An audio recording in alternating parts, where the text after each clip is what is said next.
A Bíblia diz no livro de Mateus, no capítulo 24, nos versículos de 1 a 51. Jesus saiu do templo e, enquanto caminhava, os seus discípulos se aproximaram para lhe mostrar as construções do templo. Ele, porém, lhes disse: Vocês estão vendo todas estas coisas? Em verdade lhes digo que não ficará aqui pedra sobre pedra que não seja derrubada. O Senhor Jesus estava profetizando a destruição do templo, que ocorreu em 70 depois de Cristo. E sim, o templo também representava o seu corpo, porque ele disse, né, que iria destruir e reconstruir em 3 dias. E todos riram, zombaram dele, mas ele estava falando a respeito do seu corpo, que ele iria morrer e ressuscitar. 3. Jesus estava sentado no Monte das Oliveiras, quando os discípulos se aproximaram dele e em particular lhe pediram: Diga-nos quando estas coisas vão acontecer e que sinal haverá da sua vinda e do fim dos tempos. Então, os discípulos falaram em particular. Os discípulos de Jesus têm intimidade para falar com Jesus a sós, em particular. E pediram um sinal. 4. E Jesus respondeu: Tenham cuidado para que ninguém os engane. Então, a primeira coisa que Jesus está falando para os seus discípulos: Tu é discípulo? Tu é discípula? Então, ouve o que o Senhor Jesus está dizendo para ti, que está dizendo para mim, que está dizendo para nós. Tenham cuidado que ninguém engane vocês. Como que tu não vai ser enganado? Como que tu não vai ser enganada? Tu tem que conhecer a Bíblia. Tu tem que conhecer as palavras do Senhor Jesus. Tu tem que saber a verdade. Tu tem que saber as profecias. Tu tem que conhecer os tempos, o que está acontecendo. Então ele está dizendo, ó, tenham cuidado para que ninguém os engane. Porque o engano é a arma primeira, primitiva, preferida de Satanás, do inferno, das trevas. Enganar, mentir, se disfarçar. Lembra do falso? Porque muitos virão em meu nome dizendo, eu sou o Cristo, e enganarão a muitos. Então o objetivo é sempre enganar. E há muitos, hein? Quer enganar muitos. E vocês ouvirão falar de guerras e rumores de guerras. Fiquem atentos e não se assustem, porque é necessário que isso aconteça, mas ainda não é o fim. Então, o Senhor Jesus está dizendo para a gente ter cuidado para não ser enganado, para não ir atrás, ó, de ficar ouvindo esse ou aquele, ficar atento e não se assustar. Por quê? Porque vai ser algo assustador. Porque por que as pessoas dizem fica calma? É porque é algo que tu não vai ficar calmo, né? Tu vai ficar nervoso, é algo sério. Então, quando o Senhor Jesus está dizendo assim, ó, não se assustem, significa que é algo passível, possível, provável de nos assustar. Mas nós já estamos sabendo, nós já fomos avisados, nós estamos sóbrios, vigilantes, atentos. Então, não se assustem, porque é necessário que isso aconteça, mas ainda não é o fim.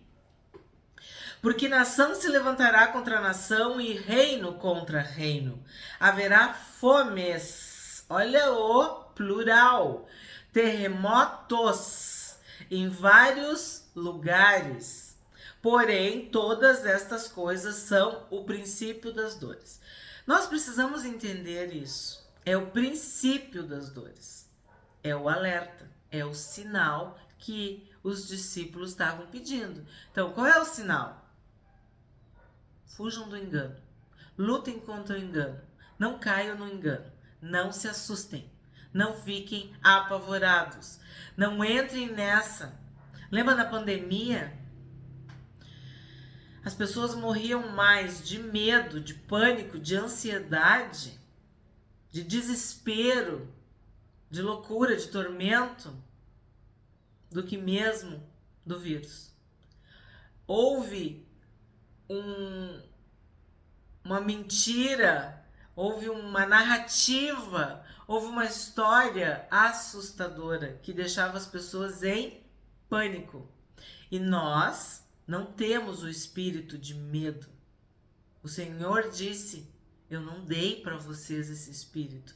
Então, se Deus não nos deu o espírito de medo, de pavor, de pânico, de susto, de nada disso, isso vem do inferno.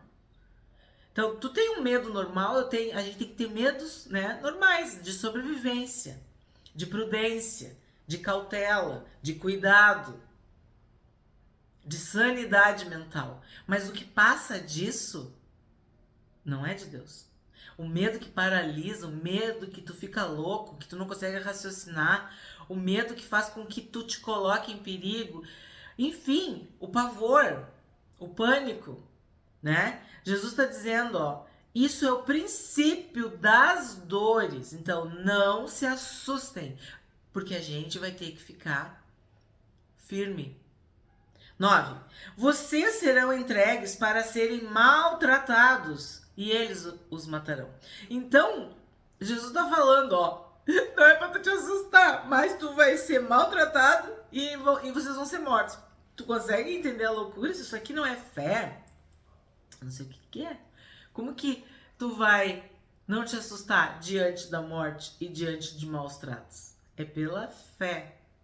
Então, tu tá crendo na palavra de Deus, que isso é o princípio das dores. Vocês serão odiados por todas as nações por causa do meu nome. Sim, no mundo existem muitas nações que perseguem, prendem, torturam e matam cristãos. Existe um ranking de muita maldade contra os cristãos. Nesse tempo, muitos hão de se escandalizar, trair e odiar uns aos outros. Porque quando tá tudo bem, tem muita gente crente. Tem muita gente que ama Jesus. Mas quando a perseguição começa, o que vai acontecer? Muitas pessoas vão olhar para trás, que nem a mulher de Ló. Muitos vão olhar para trás, muitos vão se escandalizar, muitos vão trair, muitos vão ficar com ódio, né? Vai acontecer muita coisa ainda. 11. Muitos falsos profetas se levantarão e enganarão a muitos. Vocês estão vendo a muitos? Quer dizer, não é a todos. Que nós não façamos parte dos muitos. Ó, muitos vão ser enganados. Muitos serão enganados. Não são todos. Há sempre um grupo remanescente fiel. Essa é a promessa de Deus. 7.000 joelhos que não se dobraram a Baal. Aqueles que pegam no arado e não lançam mão. Aqueles que perseveram. Aqueles que ficam firmes. Aqueles que estão olhando para o consumador da nossa fé. Então, muitos falsos profetas se levantarão e enganarão a muitos. A minha oração é que tu, que é inscrito do canal A Bíblia Diz, tu que é inscrita do canal A Bíblia Diz, tu que está aqui diariamente comigo lendo a Bíblia, que nós, em nome de Jesus, não sejamos enganados. Que a gente não faça parte desse grupo. Porque a gente está lendo a Bíblia. E o Espírito Santo nos fará lembrar. E o Espírito Santo vai nos fortalecer.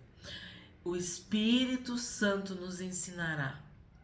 É o Espírito Santo que dá dons. E um dos dons é o discernimento dos espíritos. É saber quem está falando a verdade, quem está falando mentira, quem está enganando. muitos falsos profetas se levantarão e enganarão a muitos. E por se multiplicar a maldade, o amor se esfriará de quase todos. Aquele, porém, que ficar firme até o fim, esse será salvo. E será pregado este evangelho do reino por todo o mundo, para testemunho a todas as nações. Então virá o fim. O que nós estamos fazendo aqui é pregar o evangelho. O verdadeiro, genuíno, legítimo evangelho é a Bíblia. É o que a Bíblia diz. Como eu digo para vocês, não é blá blá blá. Não é conversa fiada, é o que a Bíblia diz. A gente está lendo palavra por palavra, versículo por versículo, capítulo por capítulo, livro por livro. Eu salvo nas playlists, quer dizer, tu tem recurso para ouvir a palavra de Deus. Se tu encher a tua vida, o teu dia, a tua mente, os teus ouvidos da palavra de Deus, tu não vai ser enganado. As pessoas que se deixam enganar é porque elas estão rasas, vazias, ocas, sem a palavra de Deus. Então, falsos profetas se levantarão. Estão aí. Muitos falsos profetas, falsos pastores, falsos mestres.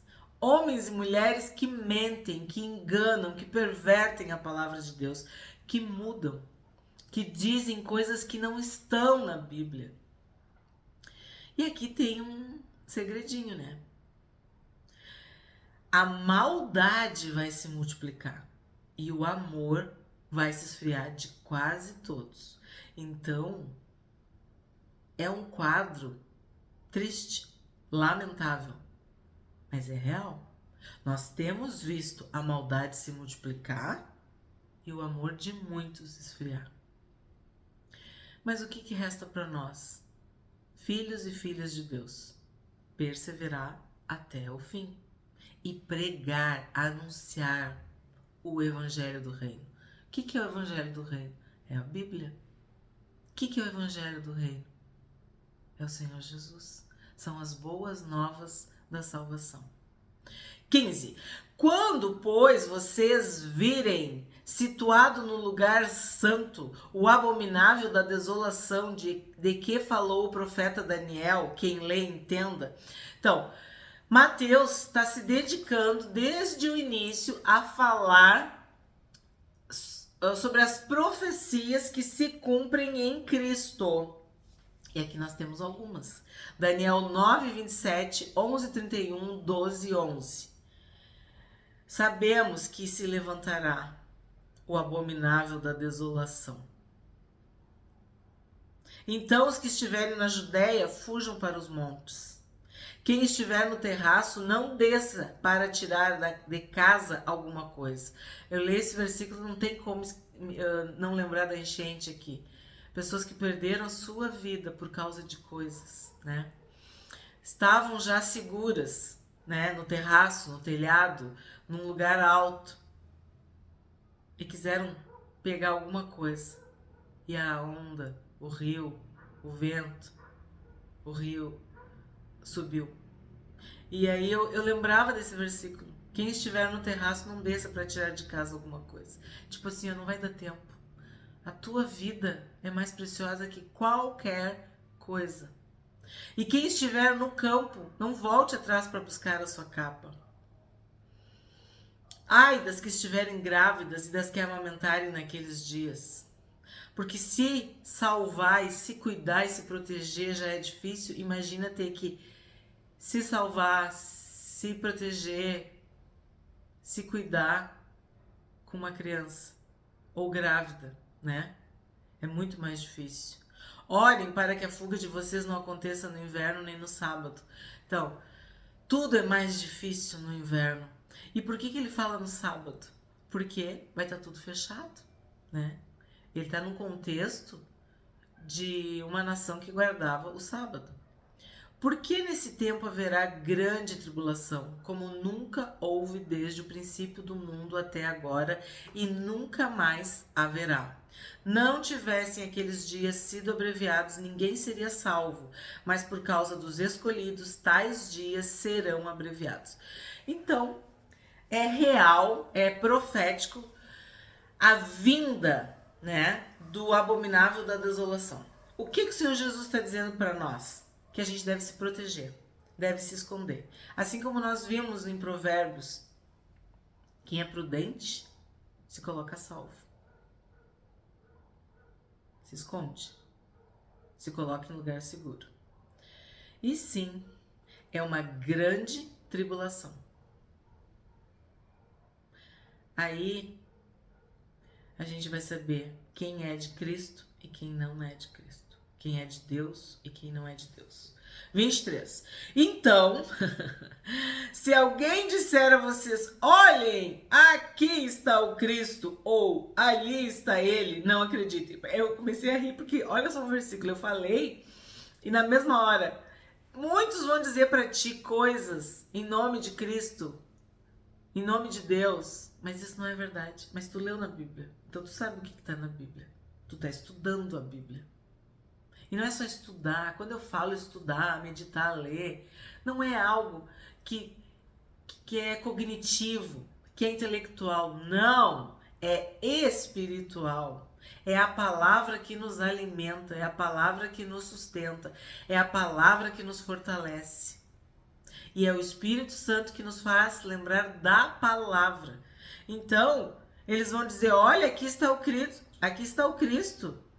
E o que Jesus está dizendo? Não acreditem, porque surgirão falsos cristos, falsos profetas, operando grandes sinais e prodígios para enganar, se possível, os próprios eleitos. Então, grandes sinais e prodígios não são um atestado, não é isso. Isso pode ser usado para enganar.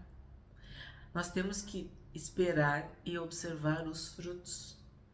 A árvore boa dá bons frutos. Então, olha só, se possível, os próprios eleitos. Falsos cristos, falsos profetas, falsos pastores. Por quê? Porque o verdadeiro é Jesus. E ele chamou apóstolos, pastores, mestres, profetas, evangelistas. Então, são ministérios verdadeiros, são chamados verdadeiros, legítimos. Mas existem os falsos, os mentirosos, os enganadores. Eis que tenho predito isso a vocês. Quer dizer, Jesus está nos avisando. Portanto, se disserem a vocês, eis que ele está no deserto, não vão lá. Ou se disserem, eis que ele está no interior da casa, não acreditem. Porque assim como o relâmpago sai do oriente e brilha até o ocidente, assim será a vinda do Filho do Homem. Onde estiver o cadáver, aí se ajuntarão os abutres. Então, falsos cristos, falsos profetas têm um objetivo, enganar. Sinais e prodígios é para enganar. E nós sabemos de muitas igrejas, denominações, religiões que profetizam mentiras, que enganam. E eu falo muito para vocês, né? Sofismas, fábulas, histórias, narrativas, coisas que não estão na Bíblia. Então, temos que ficar atentos. E essa história de dizer quando é que Jesus vai voltar, isso aí já é um baita de um sinal de engano. De ficar avisando. Quantas datas? No ano 2000, foi o ano todo, né? Tava sempre dizendo alguma coisa. E a cada ano aparece um e desaparece outro, porque é desacreditado. Mas desde que o mundo é mundo, o ser humano tem essa necessidade, essa tentação de querer saber o futuro. De querer dominar o amanhã, o que não aconteceu ainda. E o Senhor Jesus nos dá, assim, a revelação até onde a gente pode suportar. Então, nós temos aqui o capítulo 24 de Mateus, que fala sobre o princípio das dores e a grande tribulação. E este capítulo é muito completo e muito importante. Então, qualquer dúvida, volta para a Bíblia e lê. Pede para o Espírito Santo te esclarecer, te firmar, que tu esteja enraizado na palavra de Deus. Aí, com as raízes firmes no lugar certo, não tem perigo. Tu tá firme, tu tá enraizado. Todo olho verá. Quando ele diz do Oriente, o relâmpago sai do Oriente e brilha até o Ocidente, quer dizer, todo olho, todo mundo. Oriente e Ocidente é uma forma de dizer o mundo todo, todos. 29. Logo em seguida, a tribulação daqueles dias, o sol escurecerá, a lua não dará sua claridade, as estrelas cairão do firmamento e os poderes do céu serão abalados. Então é muito forte isso. Haverá sinais nos céus. Então aparecerá no céu o sinal do Filho do Homem. Todos os povos da terra se lamentarão e verão o Filho do Homem vindo sobre as nuvens do céu, com poder e grande glória. O Filho do Homem é o Senhor Jesus. E ele enviará os seus anjos com grande som de trombeta, os quais reunirão os seus escolhidos dos 4 ventos, de uma ou outra extremidade dos céus. Lembra do número 4, que é uma abrangência, né? Que tem sempre a ver com a terra, norte, sul, leste, oeste? Pois bem, aqui fala dos 4 ventos. E esses versículos que eu li, 29, 30 e 31, eles são citações, vamos dizer assim, profecias de Isaías, de Joel, de Ezequiel e de Daniel. E são repetidos, citados no Apocalipse. 32. Aprendam a parábola da figueira. Quando já os seus ramos se renovam e as folhas brotam, vocês sabem que o verão está próximo. Assim também vocês, quando virem todas estas coisas, saibam que está próximo às portas. Então, para que Jesus está nos falando? Para que a gente possa perceber os sinais, estar alerta, né? Em verdade, lhes digo que não passará esta geração sem que tudo isto aconteça. Passará o céu e a terra, porém as minhas palavras não passarão. Então, está às portas, está chegando, está se cumprindo. 36.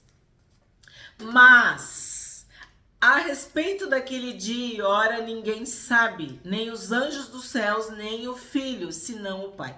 Esse é aqueles versículos que eu falo para vocês, até estava demorando, né, em Mateus. Eu acho que eu não tinha falado ainda, não sei. É aqueles versículos que eu digo para vocês, sublinhem, marquem, porque muitos pecam nessa história de quando que Jesus vai voltar. Então, olha o que está escrito nesse versículo. Dia e hora.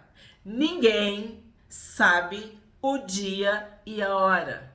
Toda a igreja, toda a religião, toda a denominação, toda a seita, toda a filosofia, achismos, né? Que querem marcar, determinar, prever, calcular a volta do Senhor Jesus é uma heresia, é uma mentira, é um engano. E por aí tu já deve te afastar, porque tu sabe que tem muitas denominações que ao longo da história, séculos e séculos, se ocuparam de prever o dia e a hora da volta do Senhor Jesus. E eu sempre lembro desse versículo. A respeito daquele dia e hora, ninguém sabe, nem os anjos dos céus, nem o Filho, senão o Pai, ou somente o Pai. 37. Pois assim como foi nos dias de Noé, assim será também a vinda do Filho do Homem.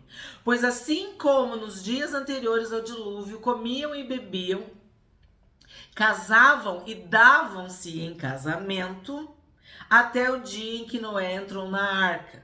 Aqui eu tenho que parar. Por quê? A gente estudou em Gênesis a história de Noé há pouco tempo, né? No Pentateuco. Então, o que a gente viu? Que Noé, ele era temente a Deus, ele era obediente. E o que ele estava fazendo não tinha sentido nenhum, porque não chovia sobre a terra.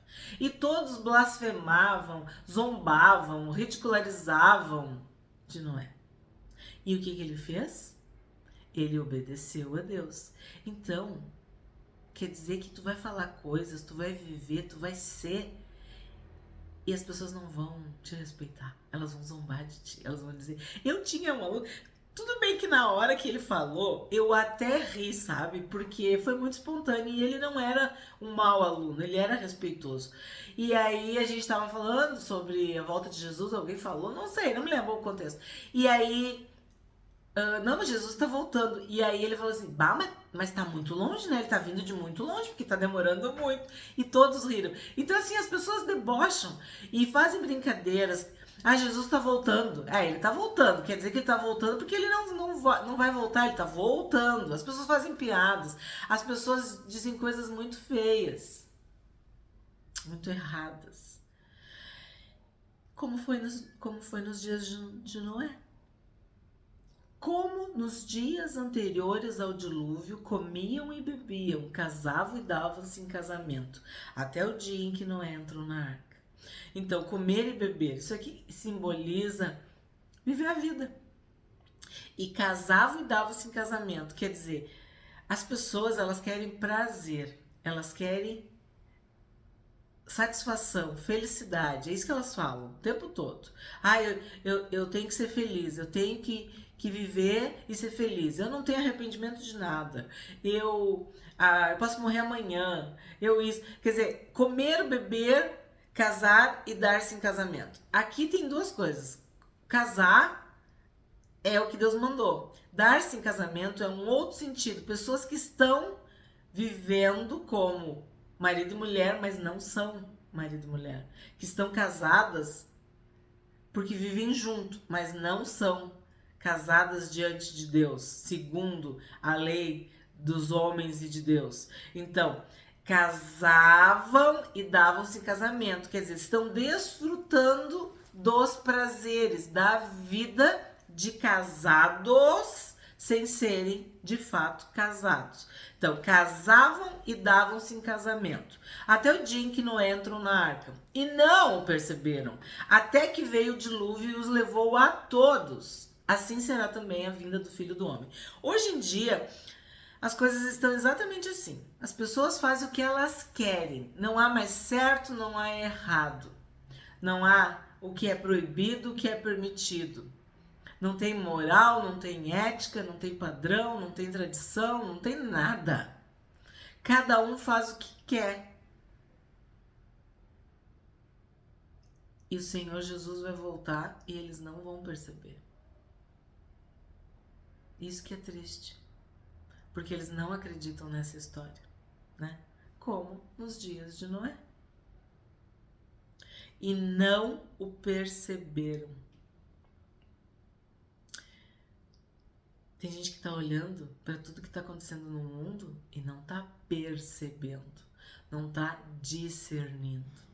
Nós, filhos de Deus, filhas de Deus, nós que lemos a Bíblia, nós que oramos, que acreditamos, a gente tá vendo, a gente tá ouvindo. Eu, que trabalhei com criança, e agora eu vejo, digo, meu Deus, tá tudo de cabeça para baixo, né? Tudo mudado. A maldade está se multiplicando e o amor tá esfriando. E tu vê o amor de pais que eu digo pai, mãe, dos filhos, marido e mulher, de amigos, tudo. E isso são palavras da Bíblia, são palavras do Senhor Jesus. Então Jesus está dizendo que assim como foi nos dias de Noé, vai ser nos dias da volta dele, quando ele voltar. Então, 40. Então 2 estarão no campo. Um será levado e o outro será deixado. 2 mulheres estarão trabalhando no moinho, uma será levada e a outra será deixada. Esse aqui eu falo muito, porque a salvação é individual. Tu não sabe se tu vai salvar esse ou aquele. Me lembro de Ló, a destruição de Sodoma e Gomorra. Todo o esforço dos anjos, né? A oração de Abraão, não é assim. Isso é pessoal, é muito pessoal. Então, um vai e o outro fica. Uma mulher vai e a outra fica. Cada um sabe de si. Cada um dará contas de si mesmo a Deus. E Deus é que sonda as mentes e os corações.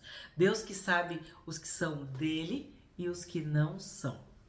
42. Portanto, vigiem, porque vocês não sabem em que dia virá o Senhor de vocês. Porém, considerem isto: se o pai de família soubesse a que hora viria o ladrão, vigiaria e não deixaria que a sua casa fosse arrombada. Por isso, estejam também vocês preparados, porque o Filho do Homem virá a hora em que vocês menos esperam. Então, o que nós estamos fazendo aqui no YouTube? Vigiando.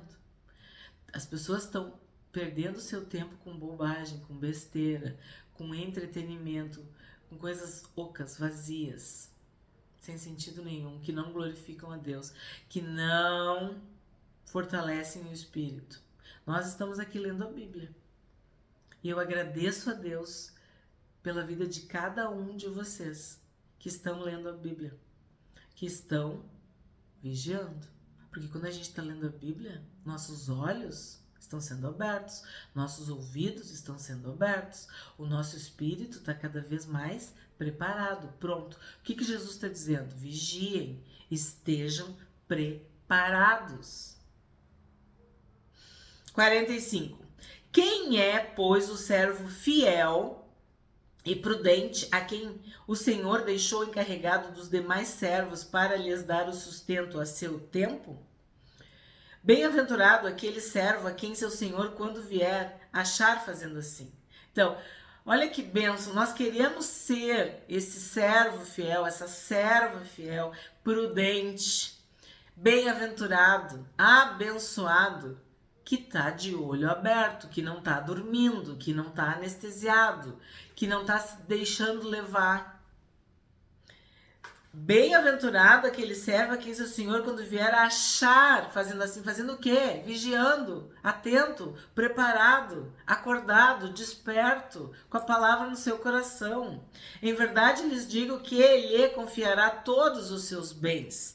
Mas o que acontecerá se aquele servo, sendo mau, disser consigo mesmo: meu Senhor demora para vir? Então, quando ele fala consigo mesmo, é o seu eu.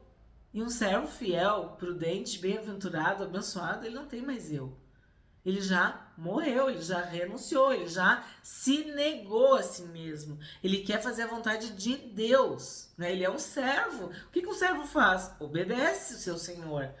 Agora, este servo mau, ele pensa consigo mesmo, ó. Ele diz consigo mesmo. Então, quer dizer, ele ainda está bem vivo, hein?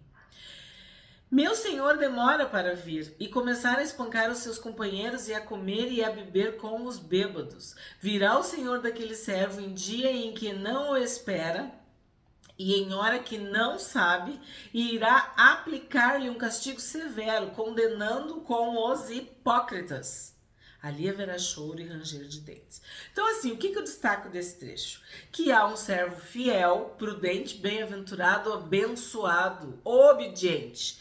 Há um servo mau, que pensa, que tem opinião, que acha, que é servo, mas se governa, ao ponto de planejar espancar os companheiros, comer e beber com os bêbados. Então, ele é violento. Ele é comilão e beberrão, quer dizer, ele é dominado pelos prazeres da carne, pela natureza humana. E esse servo mau, ele vai ser objeto de um castigo severo. E olha que forte, vai ser condenado com os hipócritas. Por quê? Porque os hipócritas são aqueles que falam e não fazem. Vivem falando, mas não praticam. Não vivem o que falam. E quando a Bíblia fala, quando o Senhor Jesus fala em choro e ranger de dentes, ele está se referindo ao inferno. Então, nós somos servos fiéis, prudentes, abençoados, obedientes. Para nós, a vida eterna, a salvação. Para o servo mau, desobediente, violento, comilão e beberrão, o destino é o inferno.